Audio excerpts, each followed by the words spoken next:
What is God's will? First, I want to tell you what it's not. Would you write this down?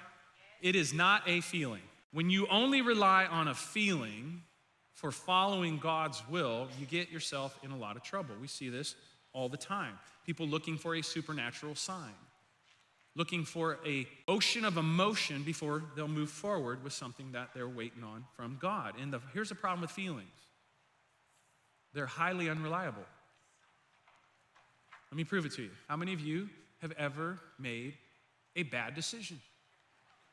Okay, everywhere, right? Yeah, well, at the time you made that decision, you felt like it was the right decision. Why? Because you went off your feelings. Maybe you didn't go off of information or data, you just went off of feelings. And here's the problem with our feelings. Our feelings can be manipulated by our moods. Fatigue can cause your feelings to do something. Hormones can cause feelings to feel a certain way. Guys, don't say anything right now. Other things can make, right? I mean, something we watched, something we ate. I mean, our feelings can change. This is why the Bible tells us in Jeremiah 17:9. Look what it says. The human heart is the most what? Deceitful of all things, it says. It says it's the most deceitful. Now, there's a lot of good about our heart, but he says, don't just rely on what you're feeling. That is so important. You don't want to wait for a feeling when you're trying to figure out God's will.